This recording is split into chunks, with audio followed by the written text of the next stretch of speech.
Yep.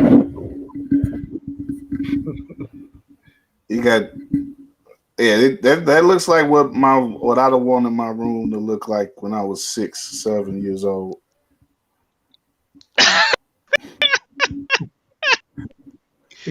Yeah. Behind me is easy I would develop. have if So I would have just I would have just had I'd have booked my own Royal Rumbles all day with that, man. I had a ring too, man. I was yeah. I was doing all my own episodes of Superstars and everything with my toys, man. every from the '80s, every kid from the '80s was. You are not alone with that, man. Yeah, definitely, definitely. We all 80s babies, man, and we still around, man. This is another episode of Monday Night Means. Yeah, I got my as always got my man Drew down with he's down in the lower third this time because of I guess jump beat him into the room. Uh, he's pretty excited to be on as always. And we're excited to have him on. Of course, is the one and only Dedrian Cologne, who social media Thank you. savant, graphics genius and everything. He made the imagery that you see on this show and everything, and so many other shows for war and elsewhere. So definitely has been a great supporter and everything of our movement for a while. And we've done this several times before where I've just gone live with before this show. I established this show. I just would go on live at times on Mondays with Dedrian and talk wrestling because that's a shared passion of ours, and we have a lot of discussions about it. Us and the minds will often be involved in it too. But I was thinking about when I was going to bring Dedrian on this show to talk wrestling, and I think this past weekend was a good time to do that. Coming off of this past weekend because Friday was a particularly interesting day with wrestling. It was a day that evoked back the memories of the what was the Monday Night Wars in the '90s. Has now become the Friday Night Wars. At least this was sort of like the jumping off for that happened last Friday. So we gonna talk about that in a little bit leading up to 7 o'clock. And our second guest of the day, which will be the legendary Cheryl Raye Stout of WBEZ. She's gonna help us complete our talk on the Chicago Sky, which I'm gonna get into in a minute here, as well as jump into. We're probably gonna do a little bit on every major Chicago sports team. Sort of like say sort of the traditional CSC talk there. We buying or selling these teams here in Chicago. One thing that I kind of noticed was a lot of there seemed to be at least under the surface a lot of head coaching talk, firing talk possibly in Chicago right now. I'm gonna get the details with that later, but off the jump though, this is a pretty victorious Monday here in the city. You usually can't say that because the Bears and they they messed up again Oh, yesterday, of course, against the Packers. But as as difficult as that was, and as difficult as I was mad that the Sky game. Personally, I was mad that the Sky game wasn't on Channel 7 and it was on ESPN. And through some personal situations, I had to scramble to just simply see the game Sunday because like to paraphrase Bernie Mac, some of y'all budgets is messed up too. Or the fact that the game was on at the end of the Bears game, man. Like, Right, that too. That the overlapping. I mean, that part of stunk. that was why I That didn't. stunk. Part of that was why I didn't go anywhere yesterday because I got credentials for the Bears home games, And I wanted to be credentialed for the Sky, couldn't lock that down. So instead of instead of trying to make the choice of what I try to do or whatever, I just stayed home and watched everything. But then I was mad as hell because I was, for an hour I was like, damn, I'm not gonna be able to see the Sky game. But then I figured it out. But at the same time, like you say, Drew, we had to overlap, and it was during like the second half of the Bears game, and you had it just was inconvenient. But anyway, what was good about it though was that right after the Bears lost, you got that high from the Sky winning, and it was just an amazing. It's just an amazing story overall. What they did this year, the team, breaking down the components of the team, how dope they are at basketball, but also how dope they are as people. Candace was a perfect star to come and top off this team and make it into like a national story, but also galvanize Chicago and make Chicago feel like, it really, that the team really represents us and really represents our love of basketball and all this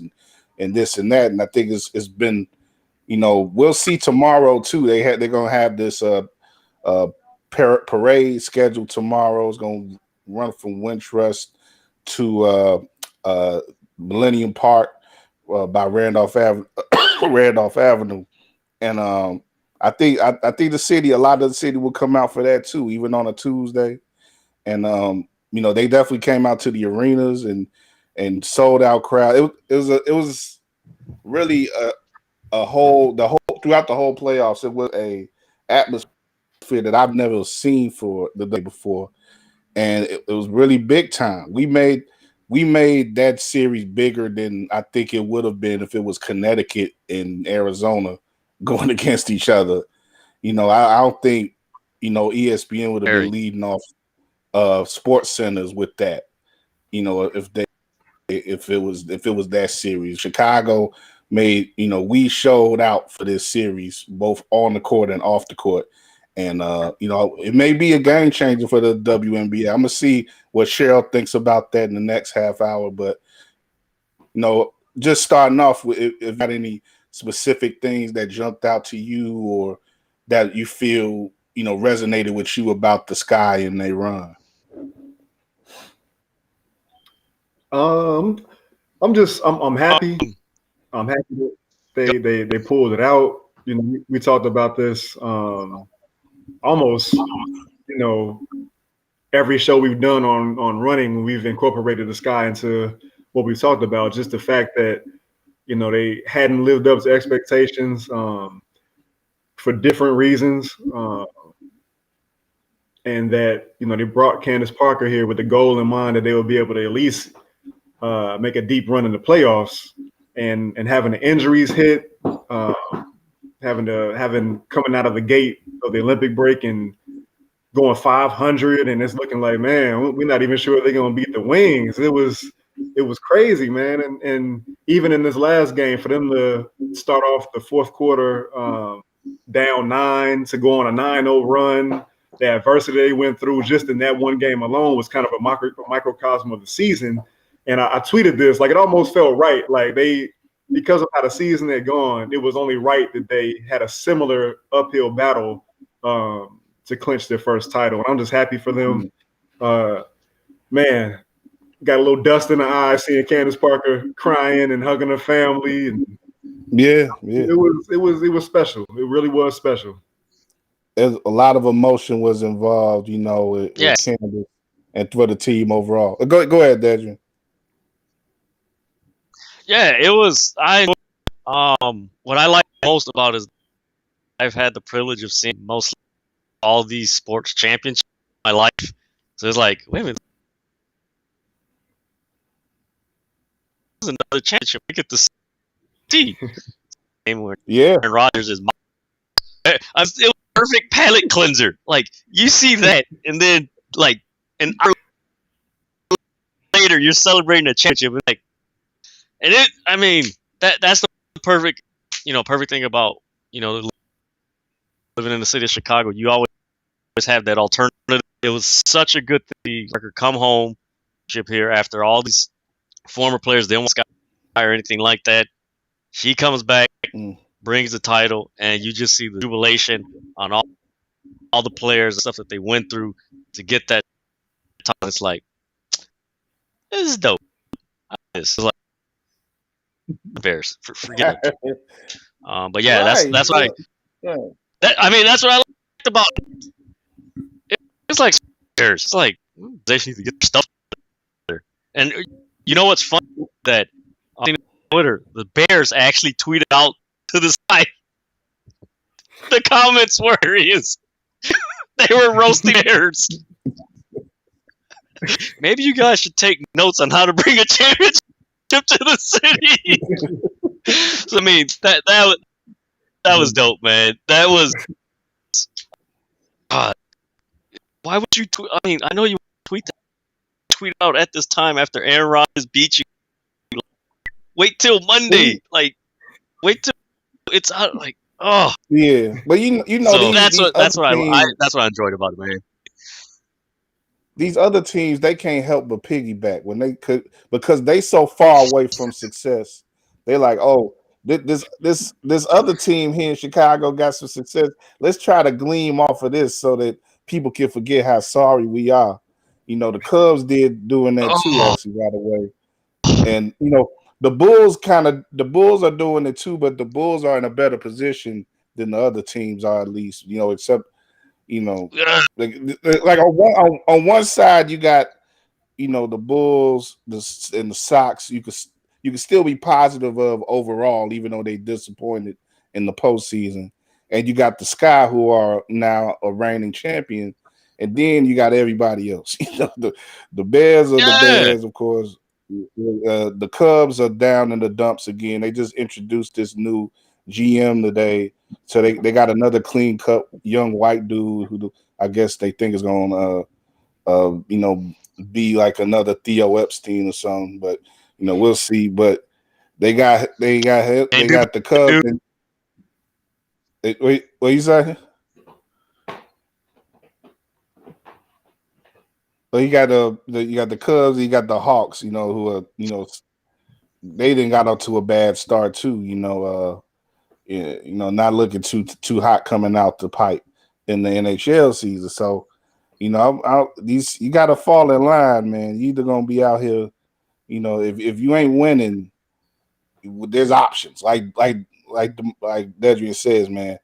You know, Chicago gonna find a winner one way or another. You know, you know, somebody put up they put up a tweet yesterday. It was like you know, one of those nobody's talking. Then it says Chicago sports fans, and then it had a video of, I don't know if you ever see the video of Denzel talking to Jamie Foxx, and Denzel was speaking about getting women in the club. He was like, oh, I'm gonna come home with something. And the context was that the context was that it's funny, but that, like, seeing Denzel talk like that is so funny.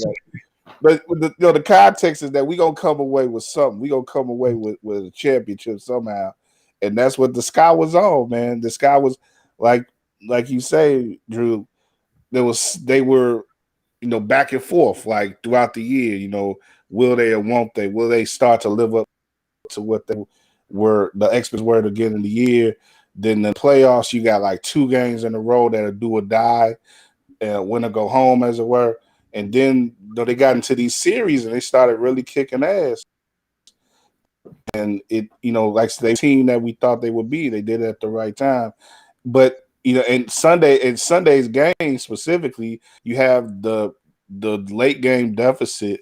You know, I was talking to you know, shout out Larry Howley and Jack Silverstein on Twitter. We was all talking about the Night Bulls and how they had that difficulty in Game 6 of their clinching championship series. They were down similarly, like with 14, 16 points in the fourth quarter. Then they started snapping. You know, Bobby Hansen. People remember Bobby Hansen. You know, they bench started coming alive, and they wound up taking control of that game and winning that series on. It was the first series that they won in Chicago at the old stadium. So I remember going back to my younger days. I was about 8 then, but I remember that vividly, and I had a similar feeling of the game to yesterday with the Sky, where for a hot second it was like, man, we got to pack up and go back to Phoenix, do that concluding game 5, but they had the heart, man. Candace and Kalia and all the girls, they had the heart, and they was like, no, we ending this today, and we gonna win in front of our people. And they created a moment that's gonna go down in Chicago sports history. So shout out to them, most definitely. And we'll talk a little bit more about the Sky. Like I said, we'll Cheryl, Raye, Stout. But I got Dedrian here. Dedrian does House of Rasslin, I should say. Got to pronounce it right. And just been out here in social media. He's building up his platform there. He loves wrestling, and he loves so many things about it that it's not only just the shows themselves.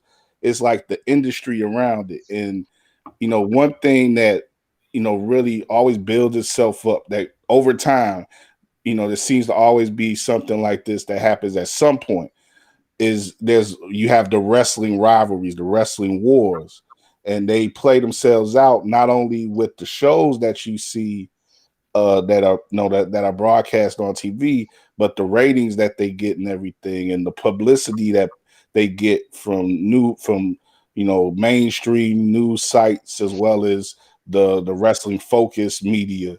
And what we're really knee deep in that now with WWE and the upstart. You really can't call them upstart anymore, but still very young AEW. And I think if some of you have seen some of my earlier conversations me and Dedrian have had, like on certain Mondays and stuff, we talked about how this has grown over time. And it's gotten to a point where last Friday you had like a combined 5 hours, about 4 or 5 hours of programming on Friday alone. 2.5 hours from WWE and 2 hours from AEW, and they overlapped from 8 o'clock here in Chicago to 9:30. So you had on YouTube, starting on at 8 o'clock on YouTube, you had an hour of AEW wrestling for free on YouTube. Then you had that was going up against WWE, which was on FS1, and they got bumped to FS1 from its normal spot on Fox because of the baseball playoffs. And then at 9:30, you had for a half hour, both shows were on for a half hour straight, uninterrupted, no commercials. AEW was on TNT and WWE was still on FS1. And this was the first time that they were sort of on promotions on basic cable. And so you could look at the ratings from both shows and be like, okay, if one got more ratings than the others, one got more viewers than the others, then you get bragging rights and all this and that. And Dedrian, I'll let you go more into it, but what was your take on what happened Friday? And from both a creative standpoint and from the rating standpoint, it's sort of a mixed bag where you had, in some cases, WWE looked a little better because they tend to skew older, the viewers for WWE, and they usually get more overall viewers, and that's what they did this Friday. But AEW gets more of the key demographic, which they call it, which is between 18 to 49. That's the viewers who people want to market to. Commercial people who buy commercial time and stuff, companies and stuff. They want to market the 18 to 49-year-olds, and so they're called the key demographic. And in wrestling, the key demographic means as much as anything for any type of show. But we'll go ahead, Dedrian. Yeah, so the rating think about, and we've stacked up at close to 900,000 viewers, and AEW had close to 600, which really everyone would focus on the total viewers, but in this day and age, especially with social media streaming services, that's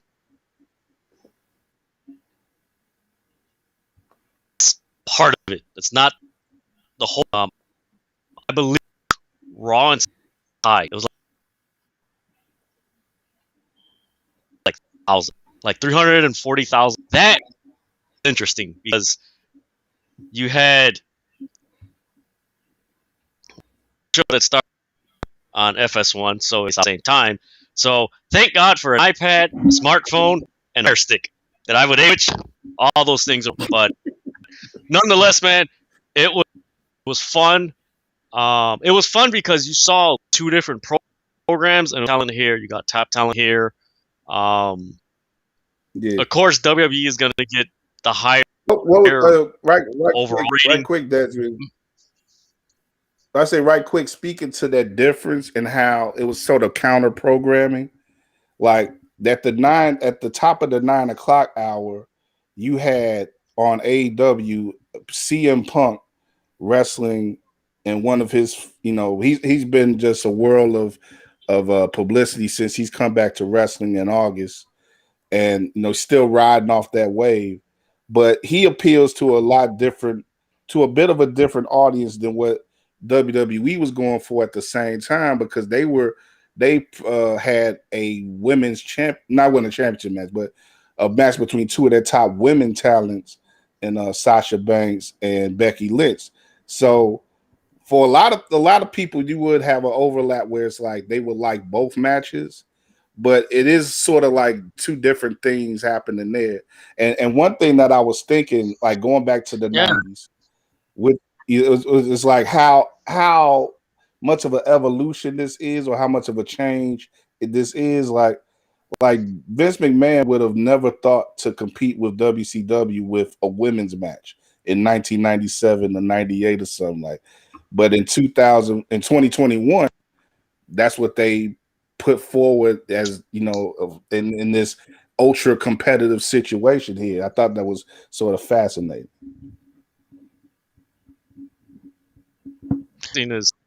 So that match kind of like tapped into the hour, and then it went straight into their tracks. And as happening, AEW went into the Ruby Soho, the Bunny match. What I think is that Ruby Soho Bunny actually had a high demographic rating Roman Reigns and Lesnar. Yeah. And I know, wait, what? And I had a little, wait a minute, no way. And yeah, they have demographic, and I'm just, man, it's crazy. Now for me, I love the numbers with wrestling, stuff like that, because let's say social media consultant, I deal with analytics and numbers, whether it's Facebook, YouTube, Twitter, engagement and stuff like that. So yeah, I have no problem with wrestling fans. Oh, I hate numbers. Well, is it the rating? Is it the viewers? Like, it's shut up. Because if you have numbers mean money. That's like, it's stupid. Like, maybe I'm not trying to vent, but it's just stupid. Some wrestling fans complain, oh, I hate the numbers. Then stop doing a damn podcast then. You want to get paid. Numbers make money. And it was, man, Kyle, it was so much fun. Because normally they take their pages because, trying to rent a venue, 2 days out the week, 2 venues is kind of tough. It's a lot of, but man, the match of both shows, and it was on YouTube. It was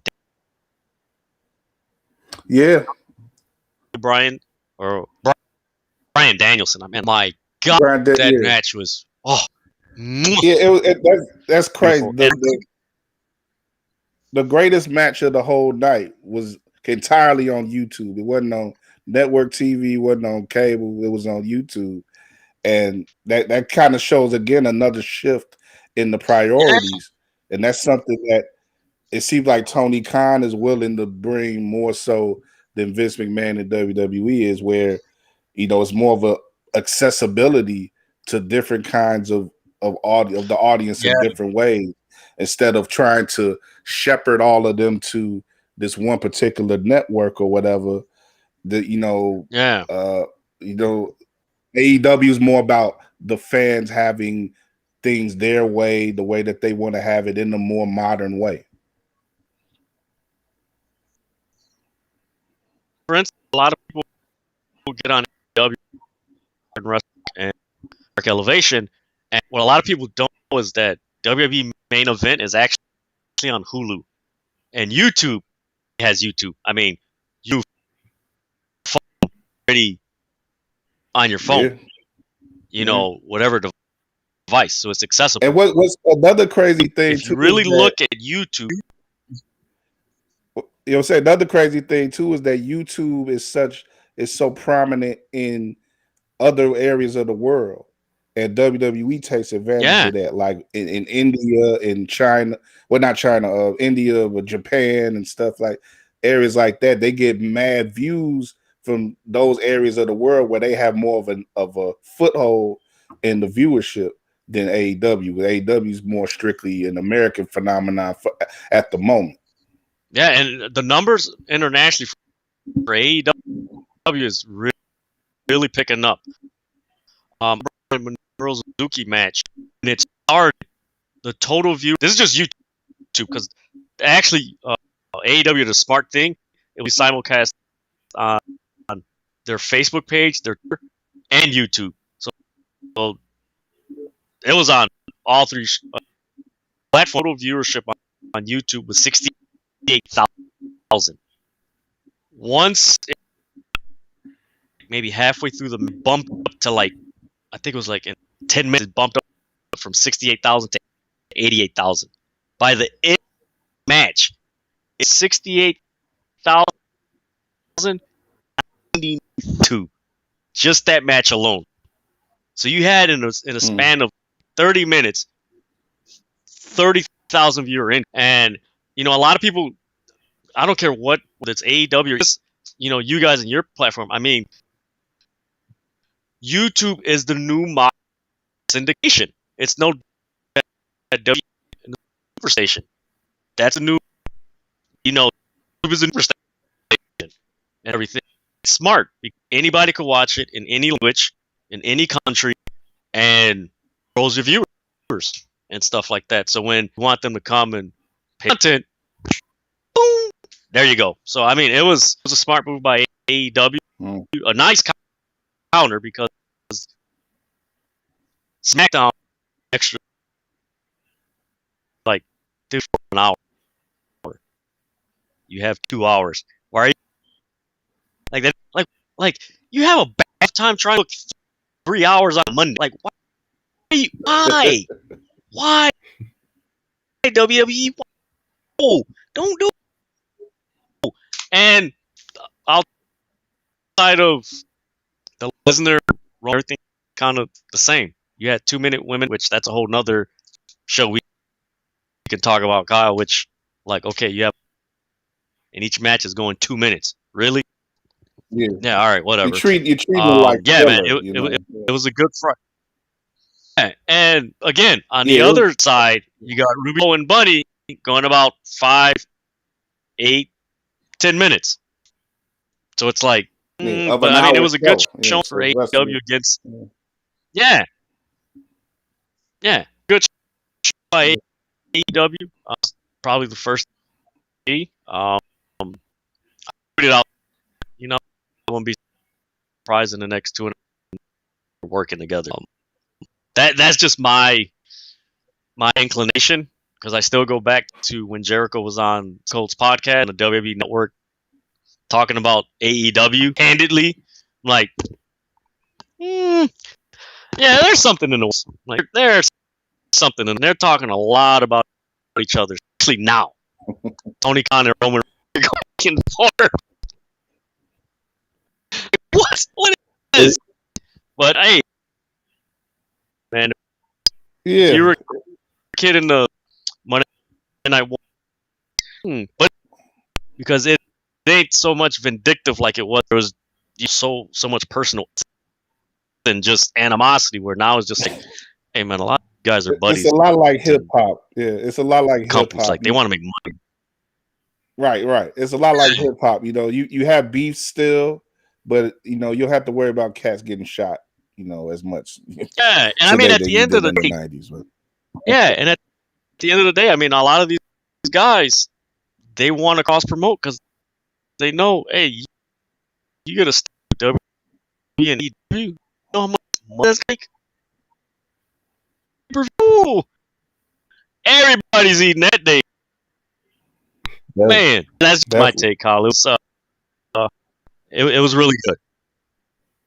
Yeah. Well, I'm gonna definitely have you back on future Mondays to talk more about what's going on in wrestling. There's a big show that WWE is having later this week in Saudi Arabia, which comes with its own issues because Saudi Arabia isn't the most open society, but they give WWE a lot of money to go to take their shows there every year.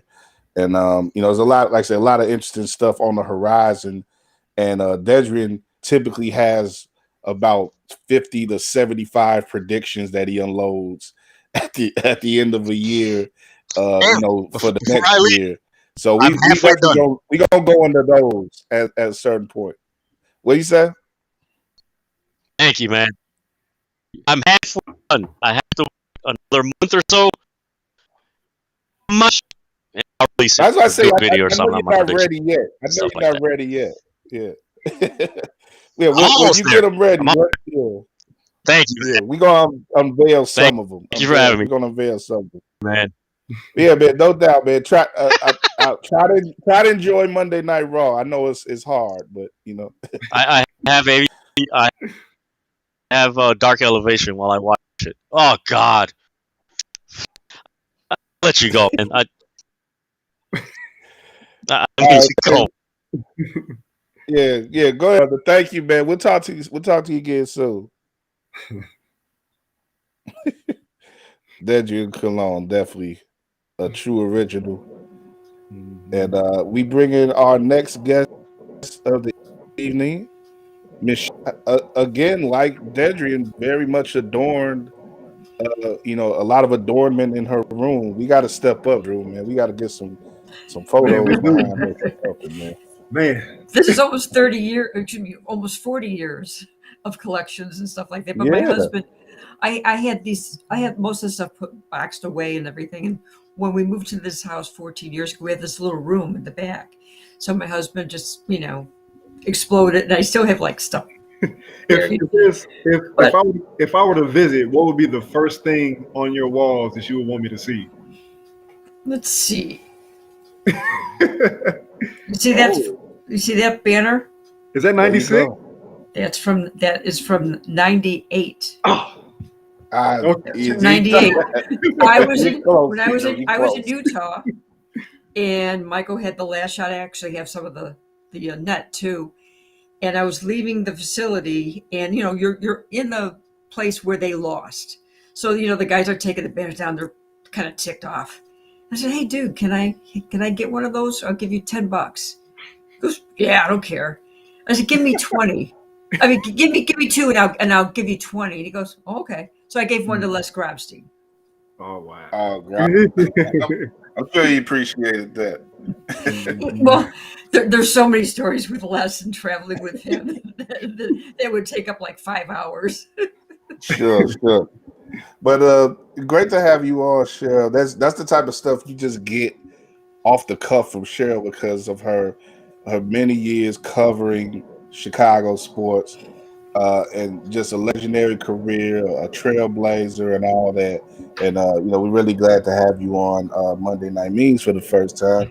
Definitely have shown a lot of love to our programming over the years, from Second City Sports to the Dean Davis Show, and just glad to talk to you, and always glad to see you out and about. That means I'm alive, right? I got a pulse going. Hey, yeah, we all blessed to be alive, definitely. But one thing that made me want to get you today was I saw you tweet yesterday. I think you said this was the Chicago Sky was your 13th championship that you Yes. recovered in Chicago. So that's alone is pretty amazing. Over like I say 35, 40 years, it's a great record for you as a journalist, but also a pretty decent record for the city, and but there was a lot of years in between where there was nothing. yes, that's right. We all know we all know that.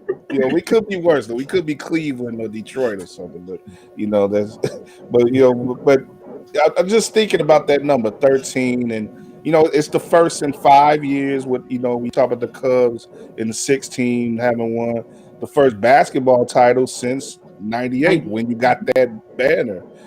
So what I just want to get your thoughts. To begin here on this latest championship. What do you think about this team and how it's emerged, and what do you think its sort of lasting place will be as a Chicago sports story? Boy, there's so many timelines and things that went on with this team. And when they first, 15 years ago, is when this team joined the WNBA. The first year coach for that team was Dave Cowens, and he lasted 1 year. I mean, wow. It was a horrible year. The only redeeming thing going there to cover it was that's how I got to meet a senator named Barack Obama, because he used to go to those games. So when people were talking about, he's tweeting about, them winning the championship. No, he was one of the first people that was at those games. And he's not a bandwagoner. Yeah. No. And I kind of got like, hey man, people should be a little more knowledgeable about that one. But then of course, this team, this organization has had more valleys and peaks. In 2014, of course, they went to the finals, and that was when they had two future MVPs, Sylvia Fowles and Elena Deladon. Yeah. And both those players asked to be traded. So, you end up losing those two players, but because of the one trade, you get Kalia Copper and Stephanie Dolson. Yeah. Think about that. That's what. And so you go forward, and when James Wade gets the job, November of 2018, there was only two reporters at that press conference. There was TV cameras, but two, me and another person. That's it. Covering this person taking James Wade, becoming the head coach, and also the general manager of the Sky. He replaced Amber Stocks, who was, let me just say, not an easy person to deal with. And previous to that, it was Pokey Chapman, who actually had some success, but not enough. Right. But when James Wade took over, what you saw was the beginning of meshing this team. He knew Ellie Quigley, and he knew Courtney Vandersloot. He knew Courtney Vandersloot more because he coached her in Russia. And the interesting aspect, what we talked a lot about with the women this last year, was how James Wade got the job, and that it was Candace Parker that talked to Courtney Vandersloot, saying, "Hey, you guys really need to get him your head coach." This is when she was with the Sparks, but that discussion actually happened overseas. So it was him getting that job, and then I do believe it hasn't been easy for him to be a GM and a head coach. I don't think it's ever easy to have that dual job title. But what he was able to do was getting those two players, Ellie and Courtney, to believe that he could make it work, and they trusted him. And he was able to get, he made some trades, and he made misses on some draft picks, but he also was able to turn those over and get replacement players. I mean, getting Diamond DeShields in the draft was really good, but also trading Katie Samuelson, and getting Azri Stevens. So those type of things is why they were able to build. And I think 2019, remember, they were in the playoffs, and they had a horrible ending against the Aces. They had the ball, They should have finished the game, made a mistake, and they lost the game. And I think that was a learning process, beginning of the learning process for this team. And then you go into the bubble, and the bubble was not easy for any team. And they had injuries. Diamond DeShields was injured. Ezra Stevens was injured. Yeah. And when but I think what that did for a lot of teams, it worked or didn't work. I think it solidified the chemistry that you would have for a team. And so they knew that they were okay, that there was some really good positive things about their organization and this team. So then you fast forward to February. And February is what changed this organization completely. When you have a free agent from Chicago area, from Naperville Central, who was a #1 draft pick, who's a former MVP, has won a championship, and Candace Parker, and you get her to commit to sign.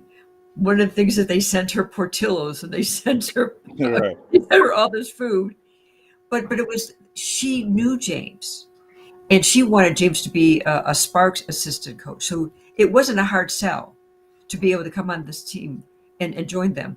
But the fact is that they met with some of the players, met with her, and cemented it. And when she signed, that's when everyone knew this team could be really special. But then you get into the season, and the pandemic is still around. It was, there's no fans. Things were going well, but then Candace gets hurt, and Candace spraining her ankle, being out 9 games. They went in that 7-game losing streak, and you're going, oh boy, that was brutal. And then you have the Olympic break, which was really, that's another difficult thing. They come back, and all of a sudden things start gelling, and then you start playing good, and then they stumbled at the end. They finished at 16-16, and you're going, okay, but they got in the playoffs. And the one thing that learning now is, if you have the talent and things go right for you, just get in. Yeah. And I really believe in, and I asked James Wade about this after the first game. I go, how much is a single game elimination help your team mentally for the next state? I mean, because it's like everything matters. It's not like a series. And he said it did. And the women said yesterday that both those games, those first games being single elimination, really helped them hone, and they got healthy. Ezra Stevens was healthy. Diamond DeShields had her health. Candace Parker was healthy. Ellie Quigley missed time. She was healthy. So that all mattered. But then we saw something that we had seen somewhat last year. And then at the All-Star game, when she represented the Sky, Kalia Copper took that leap. She became a star. Her athleticism, her ability in transition basketball is just unbelievably sound.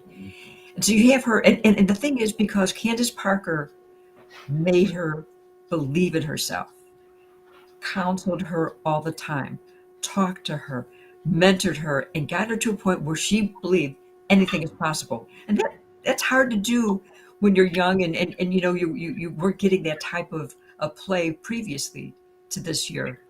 So you have that, and then you have this run where they beat the best defensive team and the best team in the league in Connecticut, and then you play Phoenix, and winning. And I believe if you taking game 1 mattered, taking game 1 took it away from the Mercury, and they lost game 2 in overtime, but they could have won that game. That game was winnable. It wasn't as though that it was a big loss. No, it was winnable. But what they did Friday night at a sold-out Wintrust Arena was insane. Insane. You hold a team to less than 26% shooting, the worst shooting performance in WNBA history, and you kicked their ass, right? They did. The place is crazy. You go into Sunday expecting things to be good. You don't know. We really didn't know, because you're playing against one of the 3 of the best players in the league. Diggin Smith, Brittany Griner, and Taurasi, right? And Griner was real. That's a real big 3. Those are Hall of Famers. And the fact is that They had control of the game. And you didn't know how that game was going to go because the crowd kind of got silent. It wasn't as loud as it was Friday because the game was scary, what was going to happen. And what was interesting was watching, they had a 14-point lead in the second half, and then it was 11 points in the fourth quarter. But Allie Quigley, who was the only player that practiced on Saturday, she was practicing her shooting, has 11 of her 26 points. She hits those 3-pointers. And you could finally feel that, they're itching towards a win. But it was when Candace Parker hit that 3 to tie the game at 72, that was it. You knew that was it. And I think with James Wade putting in Stephanie Dolson when Ezra Stevens had her 5th foul, and they wore down Brittany Griner. She couldn't get those points.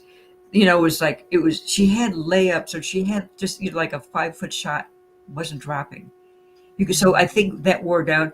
Taurasi fouls out. She's all ticked off,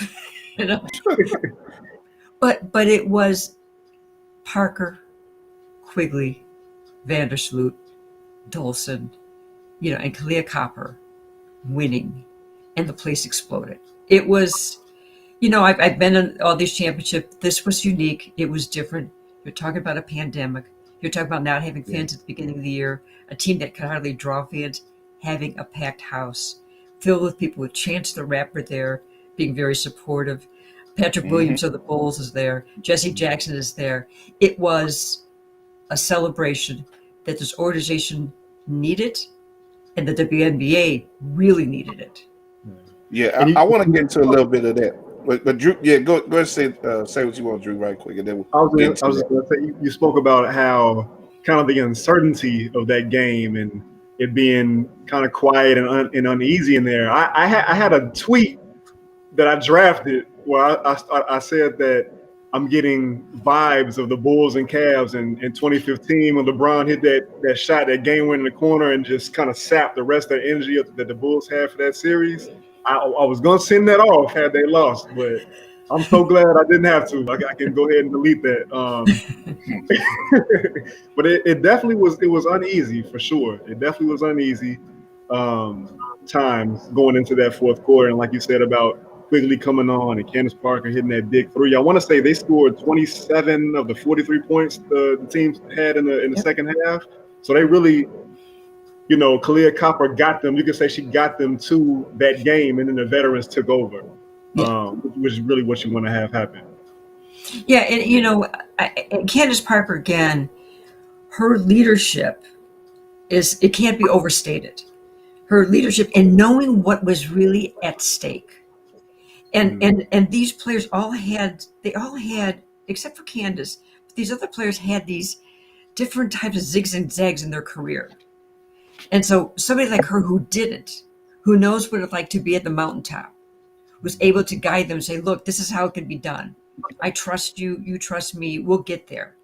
And I think James Wade deserves a lot of credit for making a lot of the right calls. And he has a lot of one-on-one relationships with these players, where some coaches are like, they gloss over the whole team.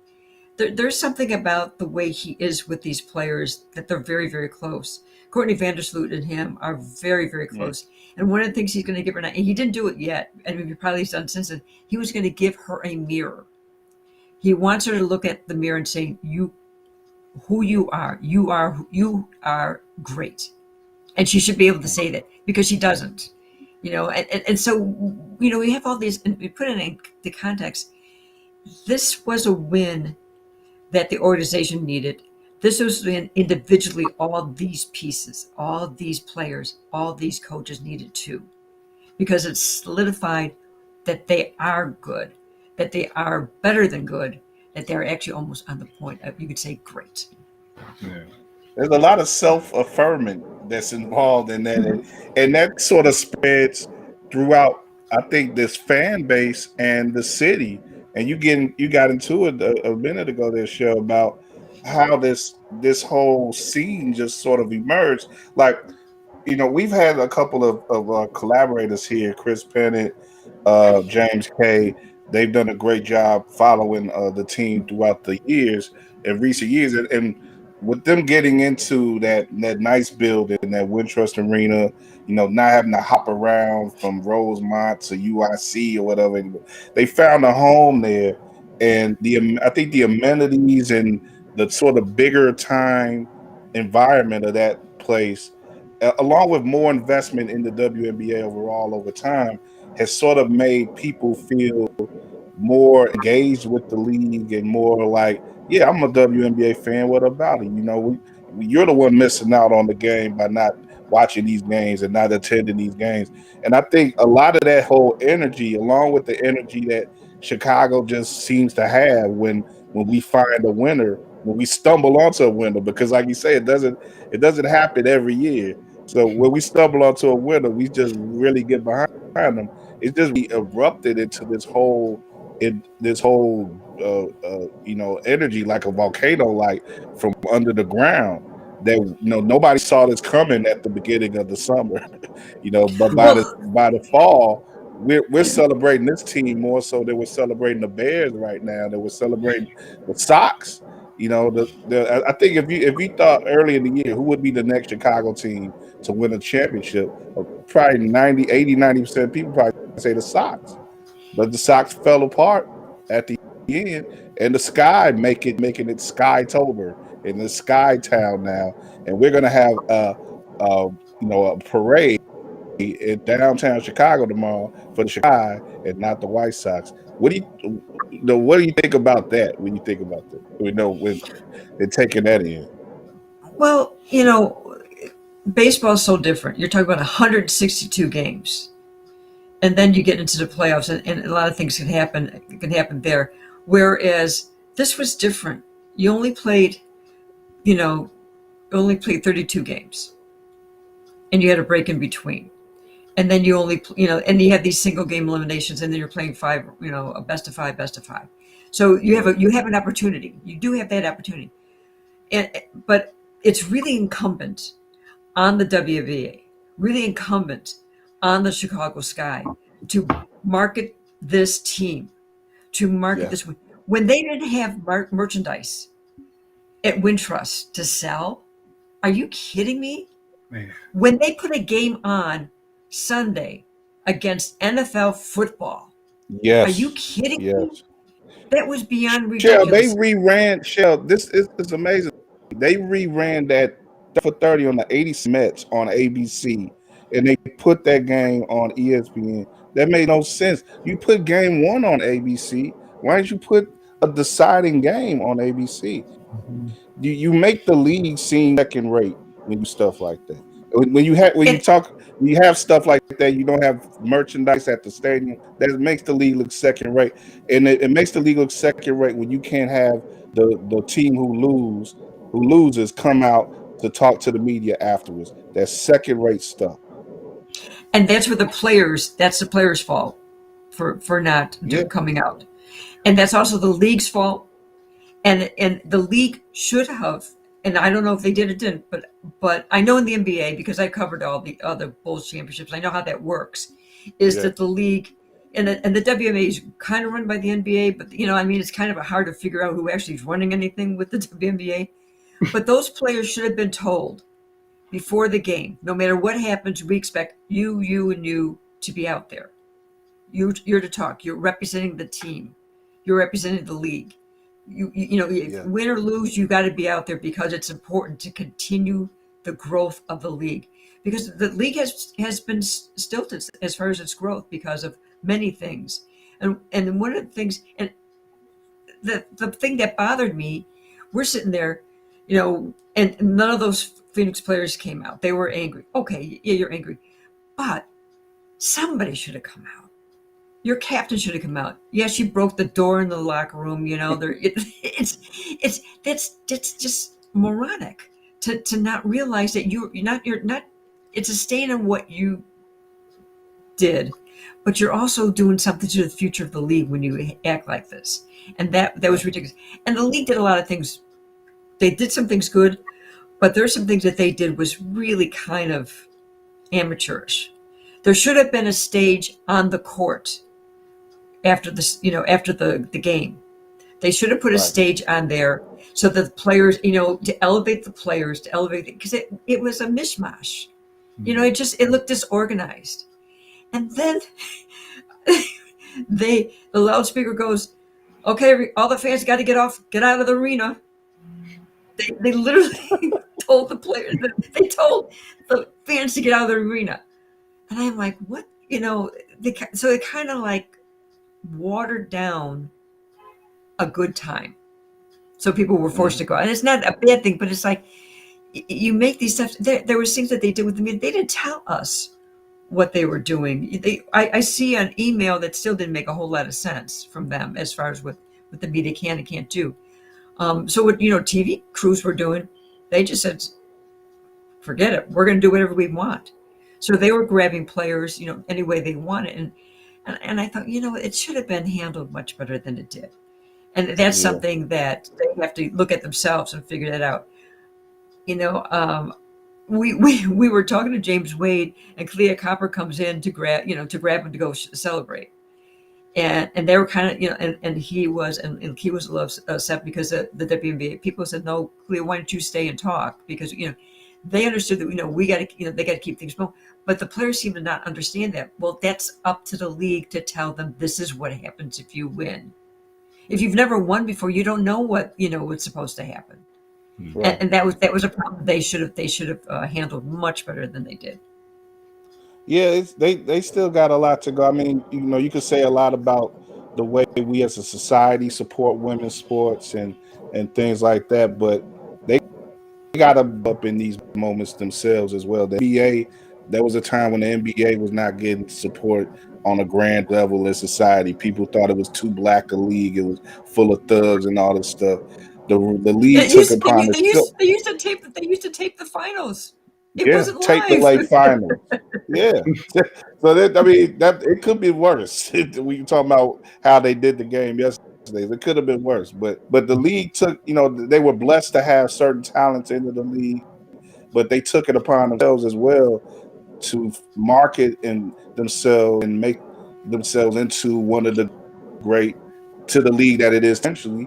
And I think, like you say, Cheryl, the league has components that are there. They have talents that are there that they can market and promote, and they have a team in a city now that's the champion that takes this sport seriously, that takes the league, and they need to take advantage of that going forward. If they don't, then the league is not going to advance from this, when it very well could. But they got to take, I think they got to take the Sky seriously. They got to take Chicago seriously. They got to take themselves seriously in the way that they did with the media and such. Well, the thing is, you're talking about Chicago's market, how big that is. Yeah. Here, did you know what they were doing with the women for travel during the playoffs? Well, I know they were not flying charters. They were commercial. They were flying commercial. Yeah. And you're going, they're flying commercial. They had to take 3 flights out of Connecticut. Or actually, they went out of Hartford and also Boston, Logan's airport. You had to have 3 flights for these women. And then, because the coaches were complaining, they finally changed it. That's how Neanderthal some of the thinking is for that league. And even right quick, Drew. I say, as loathsome as it was yesterday, she has gone through a lot with her giving birth and stuff. And there was there has been reporting about how she had to get help from her people in Russia who she played for to actually take a private plane so that she could be there on time to see her wife give birth right after the last series against Las Vegas, where she clinched that. So she has been dealing with some things. I don't know if that factored into her actions yesterday. I don't probably not really an excuse there, but she like I say, they do, the WNBA players to a woman have to deal with a lot of things that other professional athletes don't have to deal with, especially in the NBA. And this, that stuff needs to be changed. Yeah. No, that's what I was gonna say, Kyle. And then just to the fact that you talked about them kind of doing some things that are second rate. Like if you want to be a first class league, you have to act like it first. You have to make people respect you. You have to get that respect from the rest of the country, or people who are still, for whatever reason, they turn their noses up at women's sports, in particular the WNBA. For whatever reason, it starts with at the top. It starts at the top and it kind of makes its way down. I can't tell you how many times I've seen on Twitter or just family and friends who are like, man, I want some Chicago Sky merchandise, but I don't know where to find it. I think someone said there was stuff at Dick's Sporting Goods, but there wasn't any Kalia Copper jerseys or Candace Parker jerseys available, that's nuts. That's so much revenue that's just not being taken advantage of. I do wonder if it has to do with the supply chain issues, which I mean, because where's that stuff made? In China. That's a good point. So I kind of wonder if that, but with that said, from what I also this is Fanatics, that they had the most sales of championship wear from the WNBA the last 12, 13 hours ever. Wow. Ever for a champion. That's not so surprising. It says an awful lot. Yeah. Mm-hmm. Yeah. That's not surprising. These are things that are all fixable. None of this is, like, it's a big mountain that you have to climb. No, this is all stuff that can be fixable and could be done. The problem is, I'm going to get on my little high horse, which I do often. It was bothersome that the TV crews came out yesterday. They weren't even there Friday, and they weren't even there in the last playoff series, and they were not on the Zoom calls. And the all sports stations, there was nobody there representing either the two all sports stations there too. So that's a problem, because those stations are run by old white men, and those old white men still don't believe in women's sports. They don't. I wonder. I don't know how much you listen to either 1000 or the Score today, but I haven't listened to it. I wonder how much they talk. I guess I would expect maybe some shows, maybe a Lawrence Holmes or something. He's the only one that does. Yeah, he's the only one that will talk about it. But the other ones, it's like they're having a root canal being done when they have to mention it. we got to talk about the bad Bears. How Aaron Rodgers now he owns all of Chicago now. I always own you. But right. But I guess I do. I would regret going over the rest of the teams with you, because you put in so much work to cover all the teams across town here for WBEZ. So before we wrap up, I do want to sort of hopscotch around the rest of the scene, with you. And let's start off, of course, with those Bears. I've seen you up at the press box at Soldier Field this year, and I know you worry about the temperature there. So have you been? It's always freaking cold. Yeah, Cheryl never has enough clothes on in the press box at Soldier Field, and for good reason though. It is pretty cold up there, but no, they have air conditioning on. They don't right. They have air conditioning on top of it through the winter too. But yesterday it was a pretty the chill probably was felt when Aaron Rodgers struck once again, and there's a couple. The Bears had a couple weeks where they were starting to feel good about themselves again, and I was worried about this entering this week, where it's like the Packers always find a way to party poop on the Bears, and they sort of did that again this week. Do you think there was a permanent setback for the Bears in this loss, or is it just another run-in with the Packers? Same old. Well, just imagine next week they're playing Tom Brady and the Tampa Bay Buccaneers. What do you think? Yeah. It isn't a primetime team, and thankfully that game isn't a primetime. Yeah. You're driving a car and it's going straight to the nozzle. Yeah, right. No, the whole car just busts out at once. Yeah. We're seeing the growing pains of Justin Fields, and that should be expected. And you may not like the decision that they were starting Andy Dalton, but there was a reason why, and we're going to see it. But and I do like that Justin's now he's got the job. Okay, so you're going to have to go through that, the whole season with him, but you hope that he learns quickly, and I think he can. You hope that he doesn't get killed, because I think he can with that offensive line. Behind that line, yes. Yeah. But what the one thing I have liked in these last 3 games is Bill Lazor calling the plays, and I do like that they're utilizing their running backs. You see another rookie. This is their 3rd starting running back. That's that was able to do something. Khalil Herbert. Yeah, I mean the kid is you're taking the 6th round and you're able to be a starter. I mean, think about that, how great that is. And I think that Bill Lazor has come up with some real good ideas as far as how to use, an extra tight end, or like Alex Barr's an extra offensive lineman as a tight end, when you need the blocking there. But the thing is, Justin Fields has got to learn is how to go down. He's also got to learn the progressions that he's got. And that doesn't come quickly right away. It will come, but I don't want him getting hurt in the process. That's the thing that concerns me more. I think he's a smart kid. I think he's got a great arm. I think he's got a lot of moxie, and he's got a lot of confidence. And I like how calm he is. He's a calm player. You don't usually see that with young quarterbacks. Usually it's like they have some sort of ADHD. He doesn't. There's a calmness about him, and that's what you like. But the defense, if it wasn't for Jalen Johnson, you look at that secondary and you go, eesh, can anybody tackle in the safety position? I don't think so. What's up with Eddie Jackson? He's bad enough he's playing the way he's playing on the field. Now he wants to get smart with Lance Briggs on line too. It's like, come on, man. You haven't earned that right yet. Yeah. Sometimes it's great when you extend a player. Sometimes it's not.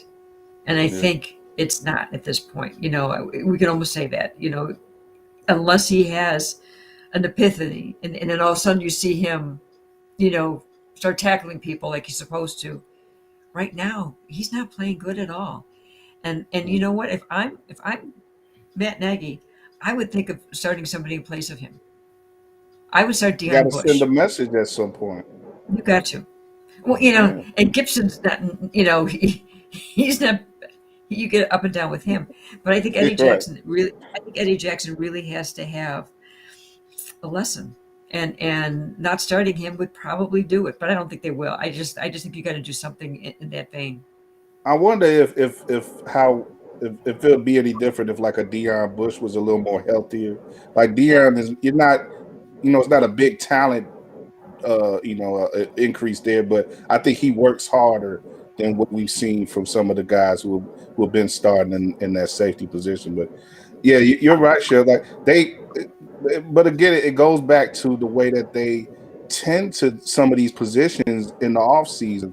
You leave these holes blatantly, sort of in the defensive backfield, on the offensive line, and then you wonder why you have trouble containing certain offenses and doing things to do on your offense, such as running the ball consistently or protecting your golden young quarterback. When you don't tend to these things, when you don't put money into these areas of the team, you're setting yourself back. And that's the problem. Their salary cap management is god awful, and they did restructure Robert Quinn's contract to give them some more. Yeah, that was a good move. $3 million relief, which obviously you're gonna need that because you're gonna have to start picking up somebody for some of these replacements. I mean, the fact is that when you have to rely on a 39-year-old.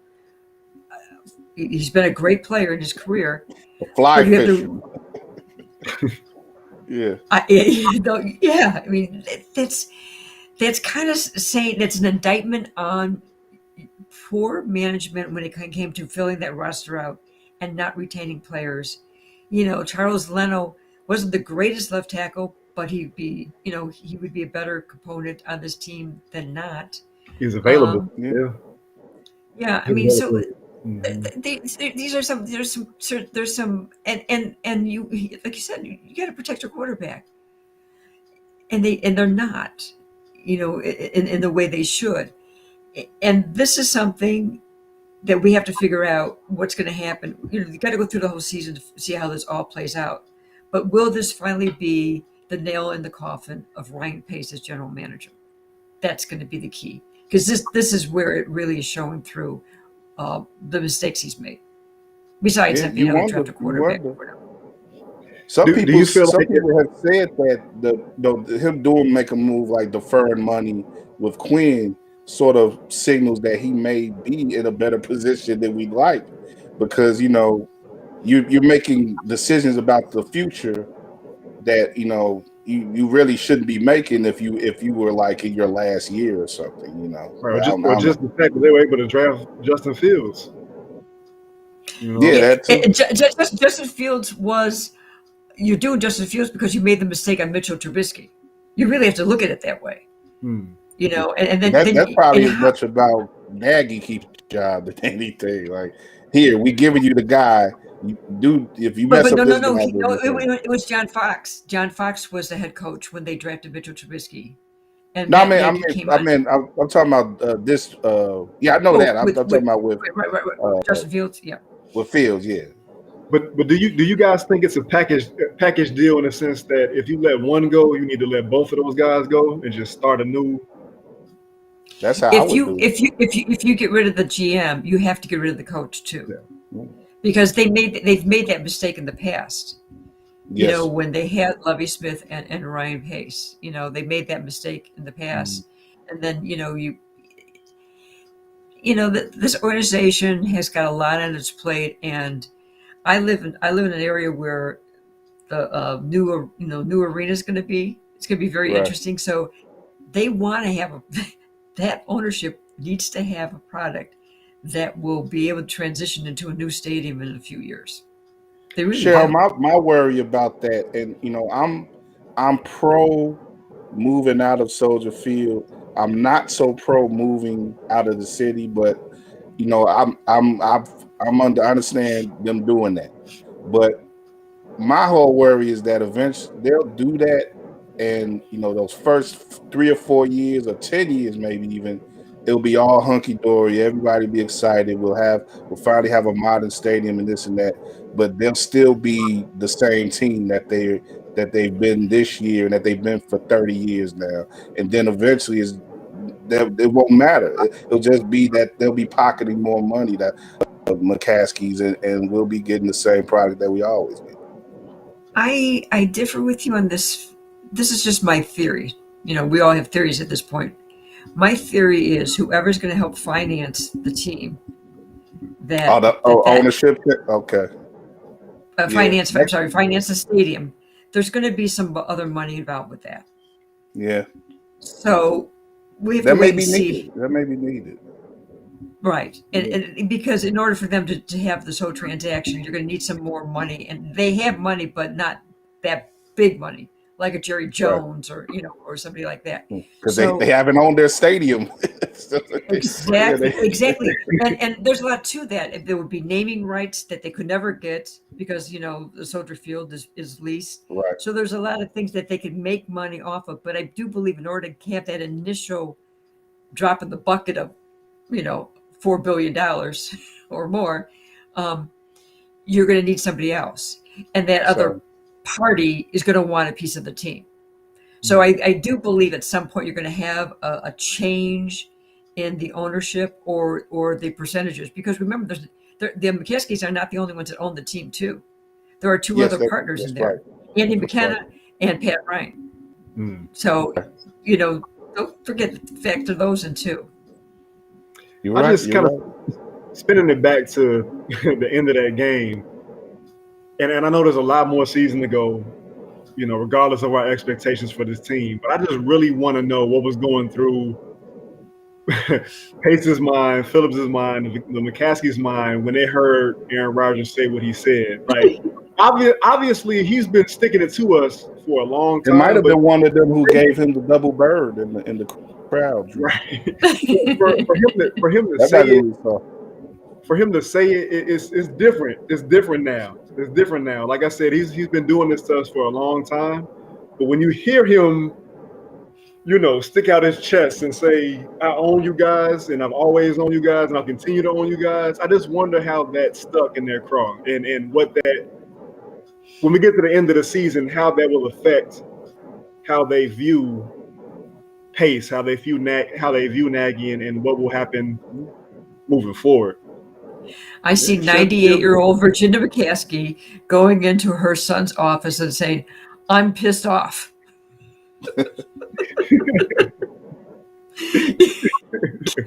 She got some fire in her, don't she? She does. She does. There's some stories that come out about her. Have you interviewed her one-on-one? I haven't interviewed her. I've talked with her. The funniest story about that is when they were making her available for the 100th anniversary, and I asked if I could do an interview with her, and they said, "Oh no, you can't. They will only let the TV people do it." I said, "Okay, fine." They said, "You want to do George?" Okay. So I did a 45-minute interview with George McCaskey. So I didn't get her, but I was able to get mine a lot more information out of George than maybe somebody else because BEZ gave me the ability to do a long interview. There you go. You always make a way, Cheryl. You certainly make a way. Hey, at this point in my life, in my career, I don't give a rat's you know what. It's like I hear you. You can't. I mean, you can't survive as long as you've been a journalist and not feel any other way. Yeah, I mean, the interesting thing right now is the teams are becoming more and more difficult because they now have the power of denying media. They have the power to put things on Zoom call. They have the power to decide who you get to talk to, how long you get to talk to them, and if you get to talk to them. And that's going to be a problem for the media and the fans. Now, right, they're saying they don't care. But just imagine if you only get your information from the teams through their social media. Right. Part of our jobs as journalists, sports journalists, we're the consumer advocate for the fans. We get the information that the fans really want to hear, not something that's been glossed over, made into a shiny object and making you believe everything's okay. It's up to the media, the working media, to be able to tell what's going on, not social media. Right. But the working media to be able to say, this is going on. You should know this, but we don't have the access. To that point, wasn't Jalen Johnson the only player from the defense that was made available, and he ended up kind of skating out early? Yeah, that's that. I mean, but that's a problem. Like I mentioned with the Phoenix, Mercury, they got away with not talking. You don't have players available. Like sometimes you're after a game, you say, "Hey, we need to talk to so and so." Oh, they're already gone. That's and again, they like that. Why does Ryan Pace only talk before the season and after the season? Oh yeah. I've been covering this team, for a long, long time, and like his predecessor, Phil Emery. Now, you may not like Phil Emery, but let me give you this much about him. He was available anytime, all the time. He would come up to you on the sidelines of a practice, or if he saw you in the lunchroom at Bourbonnais and say, "Do you need anything?" That's what a general manager should be doing. The only places Ryan Pace will go on is on their rights holders, radio station. Or their social media. That's not putting the feet to the fire of somebody that's making these big decisions.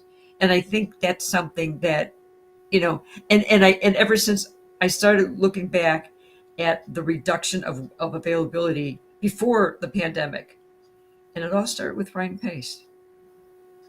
Mm-hmm. We after when we were down at Bourbonnais, and I cover the team at Platteville and stuff like that. But I want to make it more of the recent past. When we were at Bourbonnais, we were able to talk to players as they came off the field from practice. You could go up to anybody. Oh yeah, we were there a couple years. Me and David, we were there a couple years at Bourbon Day. I mean, and yeah, what you say is very true, that with that accent. Yeah, I was now we still, can't do it. Huh. yeah. And it changed right around that time when got hired and everything, and the team changed over again, and but one thing I'll give credit to, and part of the reason that I've been able to get into the press box along with some other, I had a gentleman on a show with me who's working for a Polish language station. He's actually a Spanish gentleman. He's working for a Polish language station. It's kind of fun, but the Bears have actually extended the press pool this year, and they're actually doing some press availability that is strictly for journalists, for African American journalists, later this week, that I'll likely be a part of. So put in some work that other teams haven't in regards to being more available and accessible to independent journalists of color and journalists from less traditional backgrounds than the big TV stations and the rights holders and all that. I give them credit for that, and I'm proof of that. And that's a good thing, because what I dealt with when I first covered that team, the first week that I was asked, my boss sent me down to cover practice, and I went. This was the team that won a championship. When I was denied, I went to walk into that locker room on a Wednesday, and those players circled around me and said things to me that you would never say to anybody, and did things to me, and I was forced out and had to sit outside. So at least they're better than that, but they're starting to treat me pretty crappy now. So I'm having a real issue with them about that. Well, on the other side, for what I just said too, is the thing. Well, part of it is COVID and all that, but you don't have really one-on-one access with players anymore. In the locker room or elsewhere, you only could talk to them in those scrums, Right. after the game and stuff. So, like you say, it is limiting now, and it's controlled, way that they want to control it, and that's not the one team that I covered recently, during as the pandemic has eased a little bit, the White Sox, we could chat with them in the dugout and stuff like that once we were able to get allowed to be on the field. They're the only team that allowed us more one-on-one access if we wanted it. The Cubs did not. We could talk to David Ross before the game. That was the only person that was made available to us like that. They started to relax a teeny bit at the end, but not much. So some of these teams got to understand, because I want to see. Now the Bears are different because they're going to sell out, but if they keep losing, that will change.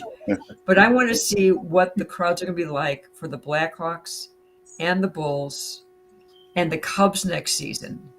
When will those places be filled, and what are the season ticket base going to be like?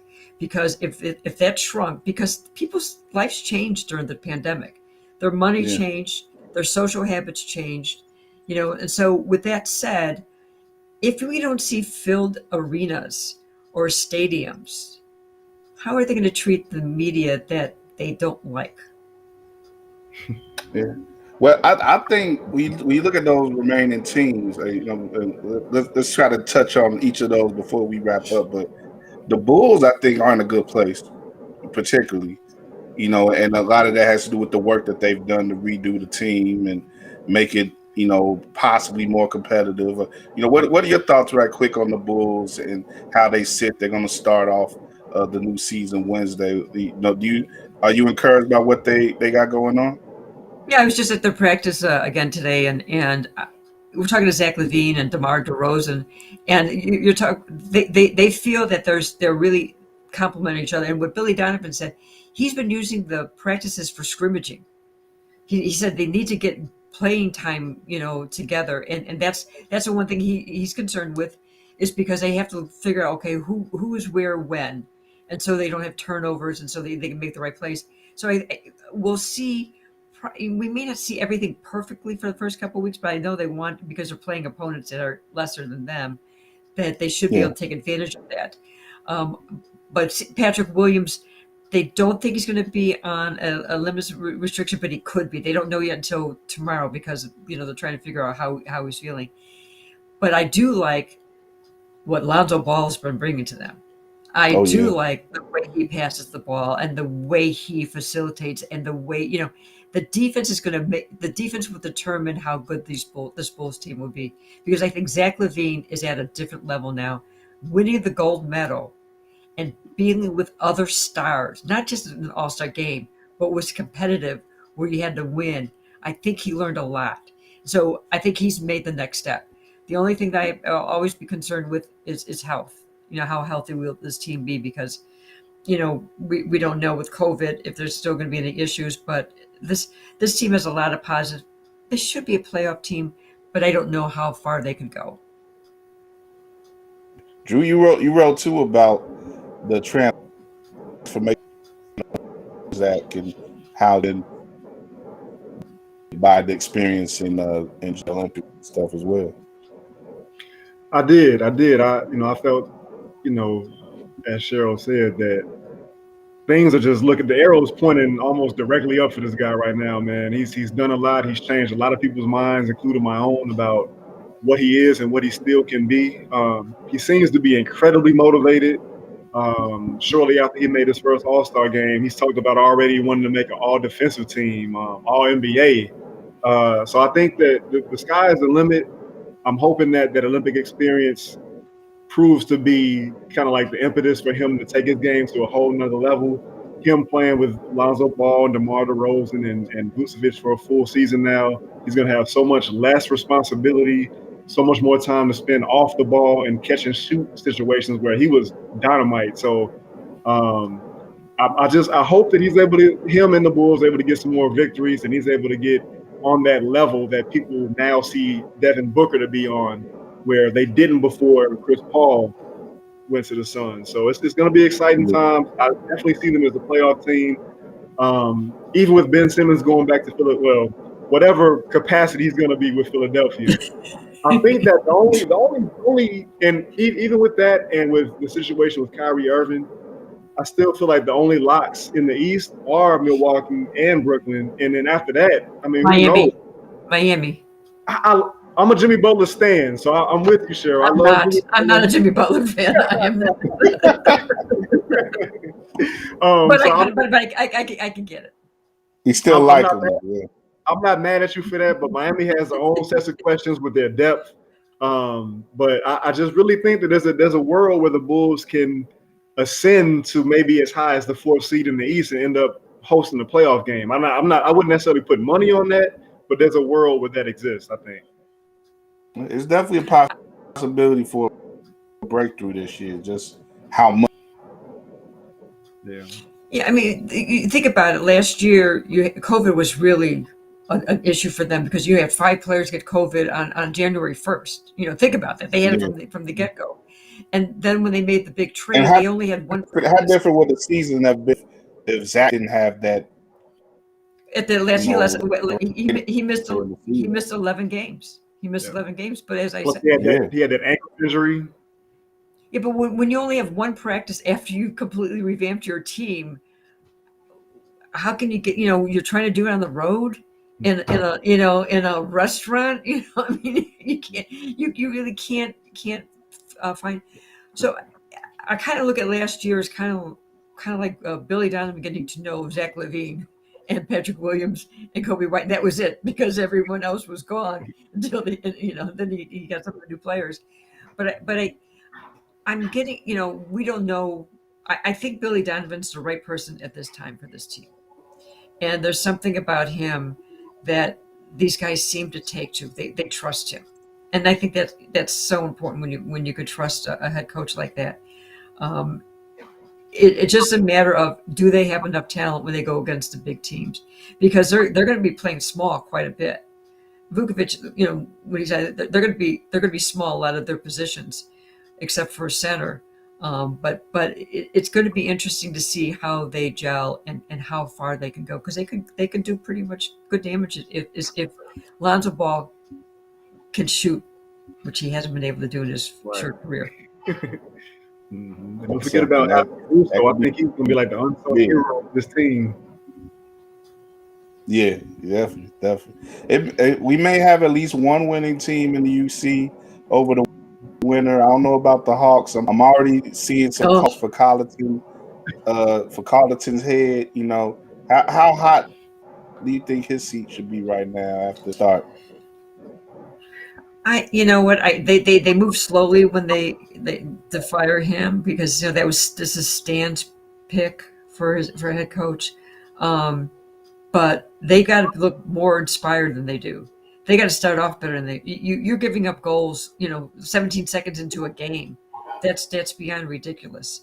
We're seeing the same problem they had with defense last year. The same problem, can't defend. So Marc-Andre Fleury, the flower, I think the bloom is off the flower at this point for him. Oh man, that's rough. Yeah, we'll see with the Hawks. I guess baseball. Like I said, the Sox. They're looking towards the next season, and it looks like they're going to stay with Tony La Russa and everything. We pretty much know they're at the moment. I don't know how much they're going to hit the hot stove or whatever, but with the Cubs, you mentioned how things could change for the Cubs, how they're being looked at, the perspective. They just introduced this Carter Hawkins guy as GM today. You got any thoughts on where the Cubs at and where they could be evolving? Well, the interesting thing is see how are they going to spend their money, because what we heard a lot from Jed Hoyer and Tom Ricketts did it in an email. They're talking about spending some money. The collective bargaining agreement is up on December 1st. So we have no idea where baseball is going to be after December 1st as far as, will it be smoothed over? Will they have an agreement? It's hard to tell. But the reasons why they hired this GM is because he came from what he did in the organization that he came from, the Cleveland Guardians, is starting pitching. Yeah. They knew how to draft and develop starting pitching, which has been the sorest spot on this Cubs team. When the only starter you really can go into next year saying, okay, you can put him in pen, is Kyle Hendricks. Mm-hmm. Everyone else is like, I don't, no. They have some young talent, but they don't have anyone that you feel confident about, that you could put him in, Justin Steele, Albert Alzolay. You just don't know about them, what they can do. Yeah. So that's important.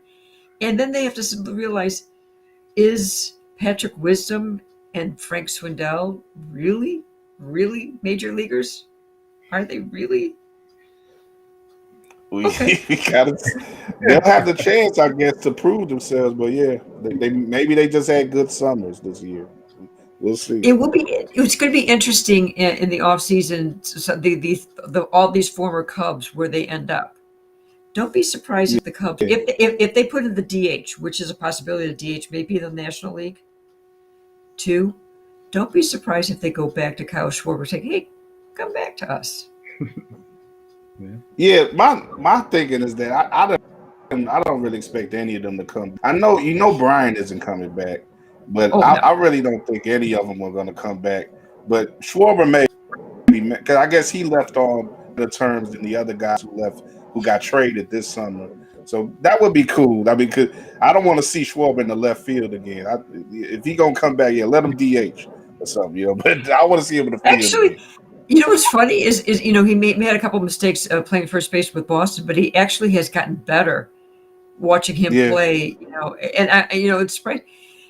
Have you ever dealt with Kyle Schwarber at any level? Have you ever talked with him or interviewed him? No, I haven't. No. He's one of those guys, when you spend some time with him, you just like him.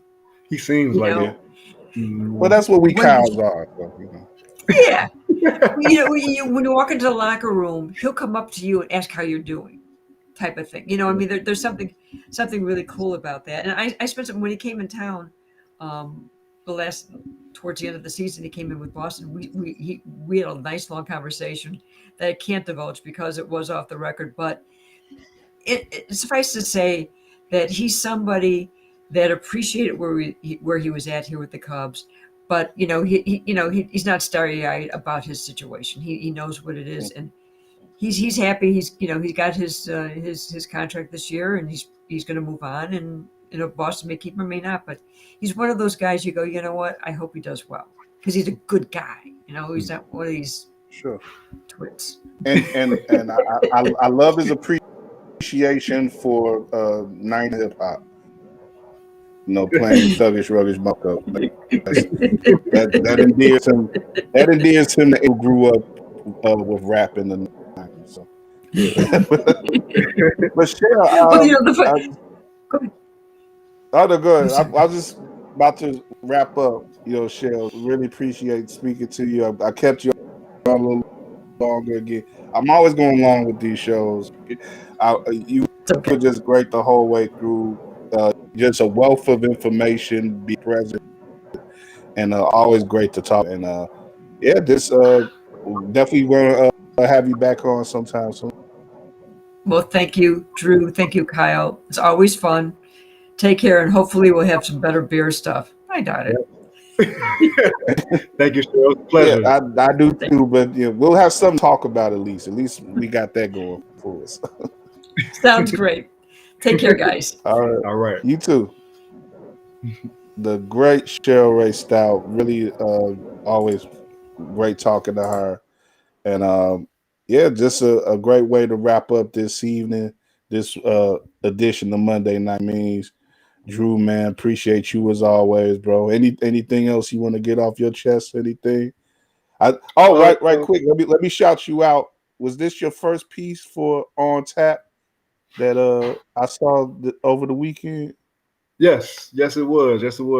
Dropped on Friday. Just a piece about Zach LaVine and why his next step can't be MVP. Yeah, kind of harkening back to D Rose and his press conference. Was that 10 years ago? So right, yeah. Why can't it be MVP? Yeah. On Tap Sportsnet. Yep, On Tap Sportsnet. Should have a new piece dropping tomorrow on Vucevic. He finished the preseason shooting 1 of 16 from behind the arc.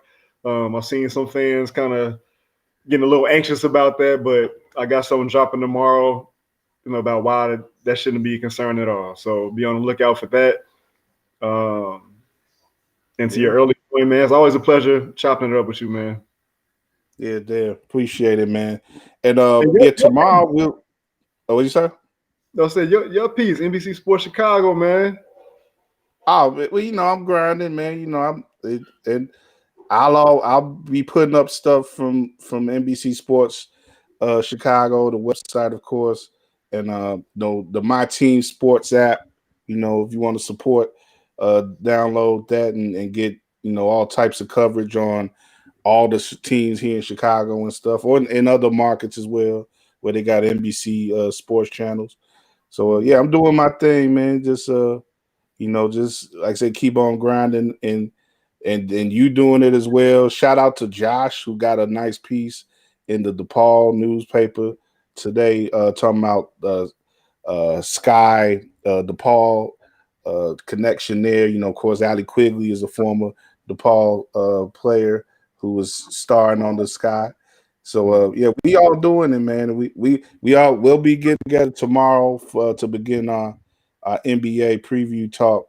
We'll have shows on Running with WARR on Tuesday and Wednesday coming up this week. Wednesday we'll have Scoop B joining us to help us preview the season as well. So keep up with us this week. We got a lot going on, and we'll be back here Monday as well. Me and Drew with another Monday Night Means, man, and hopefully we'll have some better talk for the Bears that week. I don't know, but we'll definitely have more Bulls talk. We'll be able to talk about the first couple Bulls games, so I'm excited about that, as well as whatever else is going on in the world. We try to with the the baseball wrapping up now, and like I said, we did some wrestling talk. I know you didn't have much for that, Drew, but I'm glad you allowed me and Dedrian to indulge ourselves. But we'll probably step into some other things here and there. If we had some more time, I might have gone into the verses with Big Daddy Kane and KRS-One. Did you see any of that? I didn't. I missed it, man. I missed it. Was dope. For what I saw, it was dope. I'm sure the rest of it was dope too. But that's that real hip hop there. So I'm always for that. Absolutely. Yeah. So we willing to we gonna be willing to get into a little bit of everything with this show, over time. And but definitely today we had to salute those Sky, again, such a great story. And with a person like Cheryl Raye on, you gotta have her talk about everything in Chicago sports. So she definitely brought it well with all that. So we appreciate her. Appreciate all y'all who tuned in and will tune in. Keep watching on YouTube. Subscribe to WARR Media if you like, and you can get notified whenever we do our live streams. And also WARR on Anchor. Subscribe to that as well. We're on all the major platforms, Spotify, everything, iHeartRadio, wherever you're going to get podcasts on. Just search WARR Media, and you can get us there. So, keep rocking with us. Keep rocking with all our friends, collaborators on our other platforms as well. And until then, till next time, we'll holler at y'all. All right. Yes, sir.